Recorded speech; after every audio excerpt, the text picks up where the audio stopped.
بسم اللہ الرحمن الرحیم۔ السلام علیکم دوستو۔ ایک خلیفہ کی موت کا یادگار واقعہ۔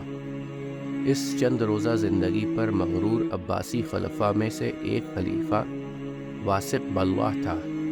لیلائے اقتدار نے اس کو موت سے فراموش کر دیا تھا۔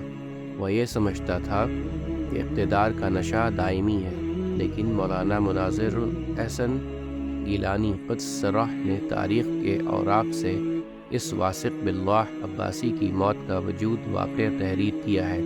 وہ نہ صرف سبق آموز ہے بلکہ عبرت انگیز بھی۔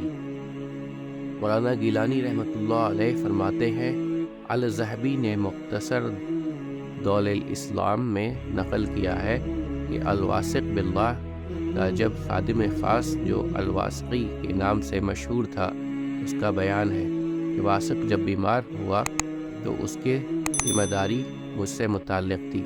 حالت واثق کی جب خراب ہوئی تو میں نے دیکھا کہ اس پر غشی طاری ہو گئی ہے۔ میں نے محسوس کیا کہ وہ ختم ہو گیا ہے۔ پاس میں جو لوگ تھے ان کو بلایا اور ایک نے دوسرے کو اشارہ کیا کہ واثق کے قریب جا کر واقعی دیکھے کہ اس کی روح پرواز کر چکی یا کچھ زندگی کی رمق باقی ہے، لیکن کسی کو اس کے قریب جانے کی ہمت نہ پڑتی تھی۔ آخر میں ہی دل کو مضبوط کر کے آگے بڑھا۔ میں نے آہستہ سے اس کی ناک پر سانس کا پتہ چلانے کے لیے انگلی رکھی کہ اچانک واصف نے آنکھیں کھول دی۔ الواسقی کہتا ہے کہ نہ پوچھو کہ اس واقعہ کا مجھ پر کیا اثر مرتب ہوا۔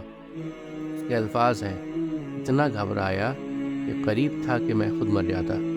گھبراہٹ اس بات کی تھی کہ موت کے انتصاب کو واثق کی زندگی ہی میں گویا ممکن قرار دے دیا، کیونکہ بادشاہوں اور امراء کے لیے سب سے بری اور قابل نفرت شے تو موت ہے، جو